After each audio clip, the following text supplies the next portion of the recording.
Shift behind her. 12 hours on her feet. 12 hours of other people's pain that she absorbed drop by drop.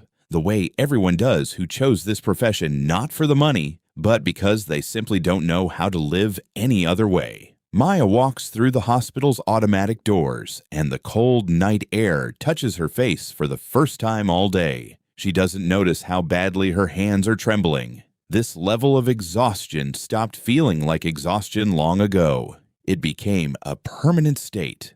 A second skin you live with so long you forget what the body feels like without it. The streets around the hospital are almost empty at this hour. Only the occasional ambulance passes by. Only the occasional person steps out for a cigarette under the emergency room awning. Maya stands still for a few seconds, simply breathing. She thinks about the coffee she'll make at home, about the shower that will wash the hospital smell from her skin, about the bed, which right now feels like the most desirable place in the entire world. Rain begins suddenly, without warning, the way everything important in her life seems to begin lately. The first drops land on her face, cold and unexpected, and she squints, pulling out her phone. Her fingers quickly type in the familiar address in the taxi app. It's a ritual she repeats every evening. Order the car, wait for confirmation, watch the droplets collect on her phone screen while she waits. Tonight, she doesn't even pay much attention to the order details. She just wants to get home, into warmth, into silence, away from the smell of antiseptic and other people's suffering. While she waits, her thoughts slowly drift toward tonight's shift. The patient in room 12 who took a turn for the worse near morning. A colleague who cried in the break room after a difficult conversation with a family. Small victories too. A newborn who finally started breathing on her own. A grandmother who recognized her grandson for the first time in a week. It all blends into one heavy, exhausted wave that pushes her deeper into waiting for the car. A black sedan appears around the corner and glides to a stop right in front of her. Headlights reflect in the puddles, breaking the wet asphalt into hundreds of tiny lights. The car looks more expensive than anything that usually shows up through a cheap taxi app, but Maya is too tired for it to surprise her. She doesn't even glance at the license plate. She just sees a black car where a car was supposed to be waiting, and that's enough for her exhausted mind to draw a conclusion. This is for her. The door opens easily, almost silently. Another detail her tired brain fails to register as suspicious. She lowers herself onto the back seat, feeling expensive leather beneath her instead of the usual worn fabric of cheap taxis. Her body relaxes instantly at the unexpected softness of the seat.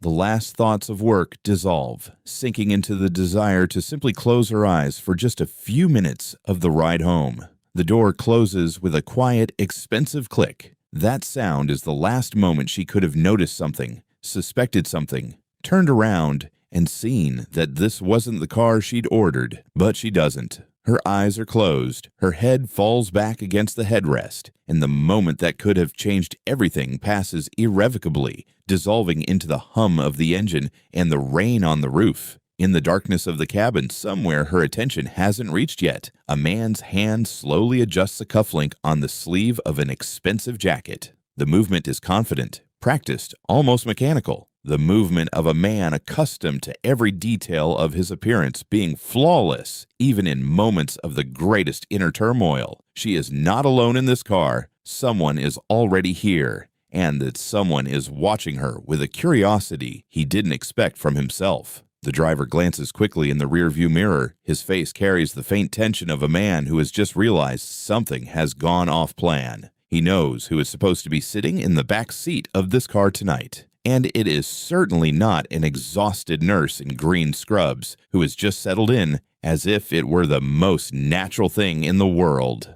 Linden Street, number 12. Maya says her address without even looking up. Her voice sounds quiet, mechanical. She's said these words so many times they've long since lost any meaning, turning into a familiar password to her own bed. Her eyelids grow heavier. Sleep creeps up faster than she can notice. And within seconds, her breathing is already even and deep.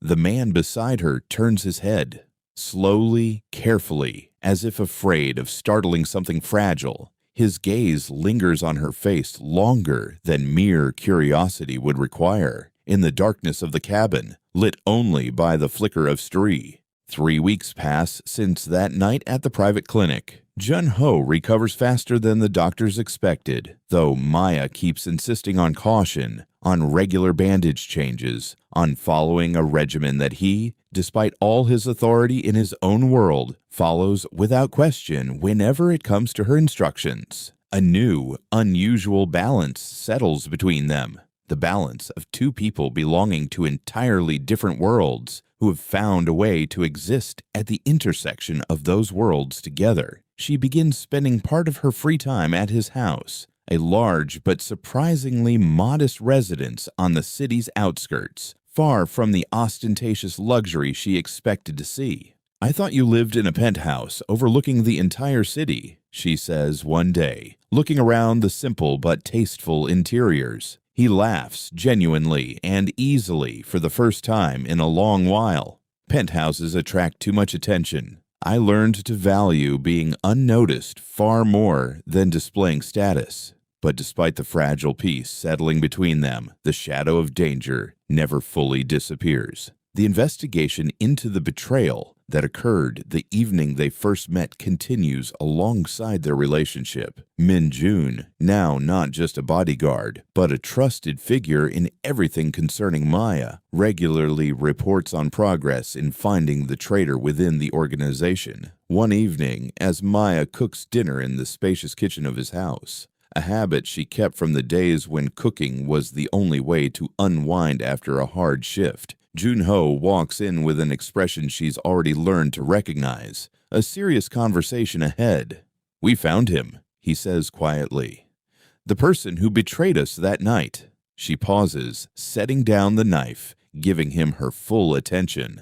"Who is it?" she asks carefully, sensing the tension in his posture. "Charles Lim, one of my closest advisors for the past 5 years. A man I trusted unconditionally." The pain in his voice is obvious even through his attempt to maintain professional composure. "What now?" she asks, though part of her already knows the answer might be one she struggles to accept, given her profession devoted to preserving life rather than taking it. He looks at her for a long time, as if weighing how honest he can be with her about this matter. "Now I have to decide how to deal with a man who nearly cost me my life, and could have cost you yours, had things gone differently that night." She moves closer, placing her hand on his chest, a gesture that's become familiar over the past weeks, a way to calm, to remind him of her presence. "I can't advise you on how to run your affairs," she says quietly. "It's not my world, and I don't claim to understand all its rules. But I ask you one thing, whatever decision you make, let it be one you can live with afterward, without losing yourself." The words resonate deeper than she could have expected. He pulls her into an embrace, holding her tighter than usual. "You keep reminding me what's left of the human in a man in my position," he says quietly into her hair. "I don't know what I'd do without these reminders lately."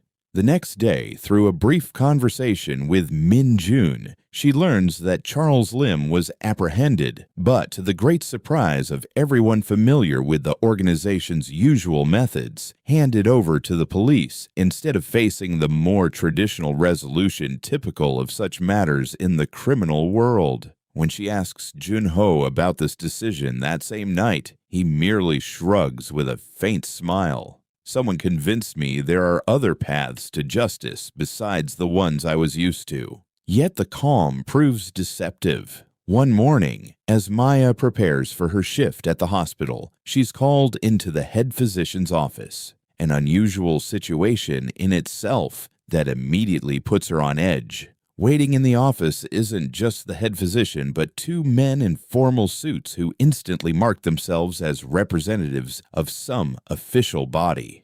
"Ms. Carter," one of them says, showing a police detective's badge, "we'd like to ask you a few questions regarding your acquaintances outside your professional activities." Maya's heart sinks, understanding where this conversation might lead. It turns out the police investigation into Jun-Ho's organization, which had been ongoing for some time, recently gained new momentum through statements from the detained Charles Lim, who, trying to lighten his own sentence, began giving up information about everyone his former boss had been in contact with. The interrogation lasts nearly an hour, during which Maya tries to balance honesty with protecting the man she loves without breaking the law. The detectives ask about the nature of her relationship with Jun-Ho, the frequency of their meetings, whether she's aware of any illegal activity. She answers carefully, honestly describing her personal relationship, but avoiding details that could harm anyone connected to the events of that night at the